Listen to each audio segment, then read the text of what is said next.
Hai para penjelajah sejarah, kita ketemu lagi di channel Makna Masa yang masih membahas tentang perjuangan menghadapi ancaman disintegrasi bangsa atau istilah gampangnya pemberontakan-pemberontakan yang terjadi di dalam negeri. Pada video pertama, kita udah tahu sejarah pemberontakan PKI Madiun. Oh iya, yang belum nonton video pemberontakan PKI Madiun, ini ada linknya loh di atas.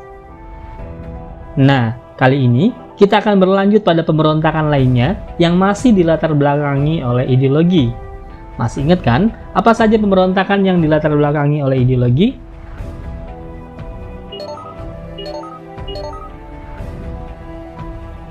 Ya, betul sekali.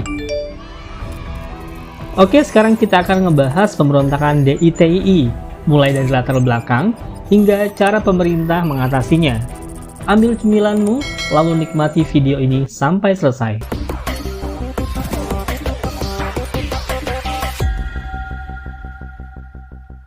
DITII adalah singkatan dari Darul Islam Tentara Islam Indonesia. Pemberontakan DITII terjadi di beberapa daerah, Jawa Barat, Jawa Timur, Sulawesi Selatan, Kalimantan Selatan, dan juga Aceh.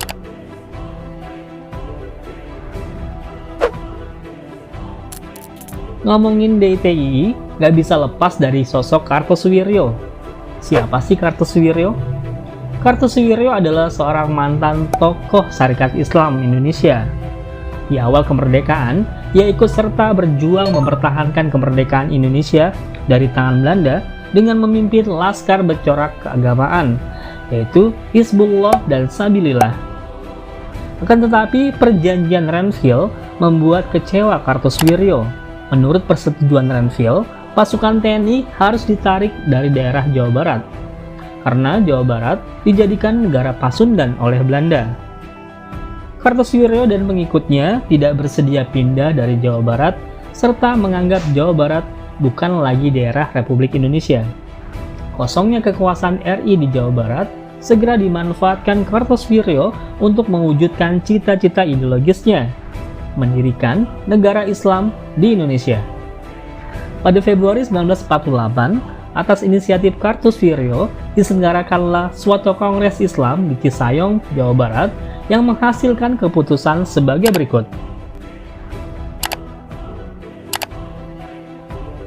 Sebagai tindak lanjut dari Kongres Cisayong ini, pada tahun 1949, tepatnya pada tanggal 7 Agustus, lahirlah Negara Islam Indonesia atau NII, diproklamasikan oleh Kartosuwiryo di Malangbong, Tasikmalaya. Sebenarnya sih pemerintah telah berupaya mencegah Kartosuwiryo memproklamasikan negara Islam dengan mengutus Muhammad Nasir. Nasir mengirim surat kepada Kartosuwiryo agar mengurungkan niat mendirikan Darul Islam. Akan tetapi, upaya diplomasi ini gagal. Sehingga tidak ada jalan lain kecuali penggunaan kekuatan bersenjata.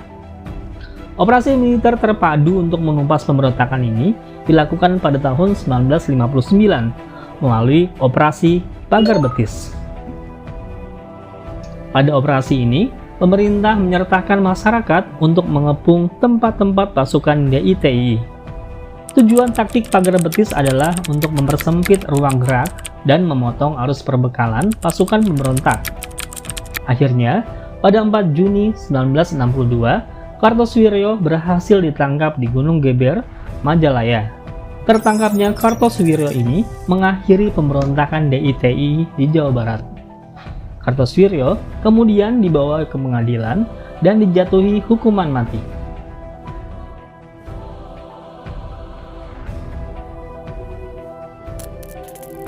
Pemberontakan DITII terhadap pemerintah Indonesia juga terjadi di Jawa Tengah.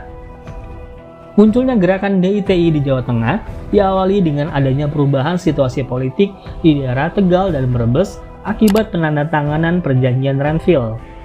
Konsekuensi dari perjanjian tersebut adalah wilayah Karasidenan Pekalongan berada di bawah pendudukan Belanda, sehingga pasukan RI harus meninggalkan dan mengosongkan daerah tersebut. Akan tetapi, terdapat juga beberapa kubu yang merasa tidak setuju dengan perjanjian Renville. Amir Fattah yang merupakan komandan Laskar Hizbullah dan tokoh organisasi Majelis Islam menolak tegas perjanjian Renville. Ia juga menolak pelucutan laskarnya oleh pemerintahan pusat. Amir Fattah dan para pendukungnya menganggap bahwa aparatur pemerintah RI dan TNI yang bertugas di daerah Tegal, Brebes, telah terpengaruh oleh orang-orang kiri.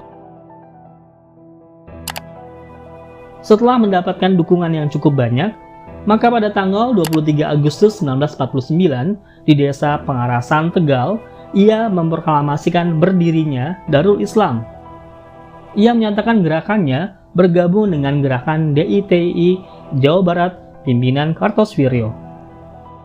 Di bawah kepemimpinan Amir Fattah, sampai akhir tahun 1950, DITI mengalami perkembangan yang cukup pesat. Bahkan, ia berhasil memengaruhi Angkatan Umat Islam di Kebumen dan Batalion 426 untuk melakukan pemberontakan. Untuk menumpas pemberontakan tersebut, maka pemerintah melancarkan operasi Gerakan Benteng Negara atau GBN.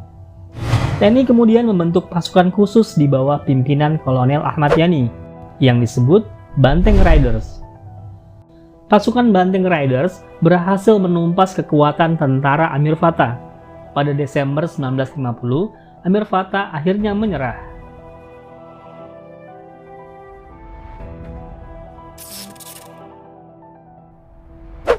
Pemberontakan DITI Sulawesi Selatan berawal dari pemerintah yang berencana membubarkan Kesatuan Gerilya Sulawesi Selatan atau KGSS dan anggotanya disalurkan kembali kepada masyarakat.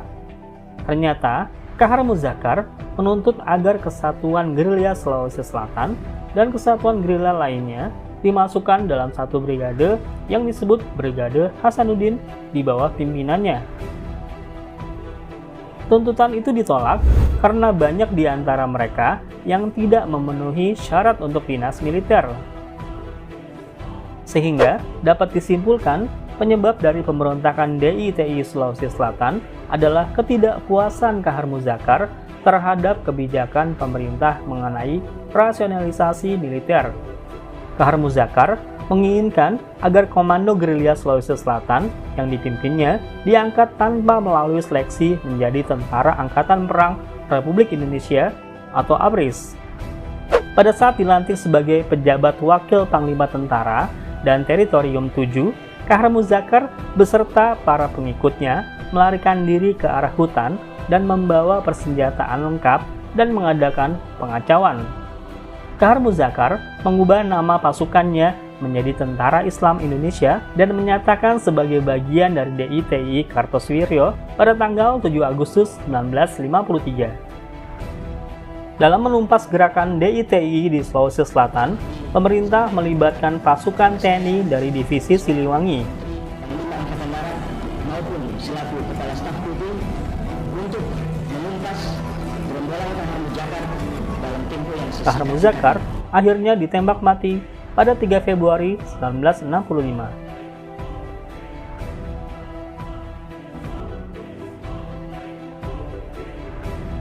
Di Kalimantan juga terdapat kelompok pemberontak bernama Kesatuan Rakyat yang Tertindas di bawah pimpinan Ibnu Hajar. Ibnu Hajar merupakan seorang mantan Letnan II TNI. Pemberontakan DITI di Kalimantan Selatan dilatar belakangi oleh kekecewaan pasukan tentara yang harus didemobilisasi atau mendapatkan posisi yang tidak sesuai dengan keinginan mereka. Hal ini menyebabkan perasaan tidak adil bagi para pejuang kemerdekaan. Pada akhir tahun 1950, kelompok Ibnu Hajar melakukan penyerangan ke pos-pos TNI di Kalimantan Selatan. Ibnu Hajar sempat menyerahkan diri, namun setelah ia merasa kuat dan mendapatkan peralatan perang, ia kembali memberontak dengan bantuan Kahar Muzakar dan Kartosuwiryo. Pada tahun 1954, Ibnu Hajar diangkat menjadi Panglima Tentara Islam Indonesia wilayah Kalimantan. Pada tahun 1959, pemerintah melalui TNI berhasil menumpas gerakan Ibnu Hajar. Dan pada 22 Maret 1965, pengadilan militer menjatuhi Ibnu Hajar dengan hukuman mati.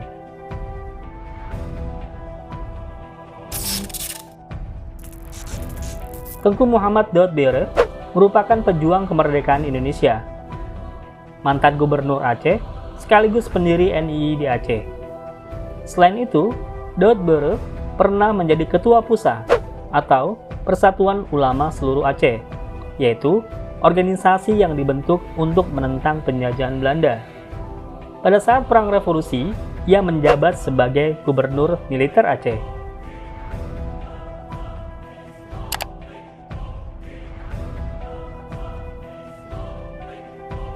Karena merasa tidak puas dengan pemerintahan Soekarno, Daud Bere melakukan pemberontakan dengan mendirikan Negara Islam Indonesia. Pemberontakan tersebut dimulai pada 21 September 1953 dan berakhir pada 9 Mei 1962 setelah mendapat rujukan kembali ke NKRI oleh Muhammad Nasir.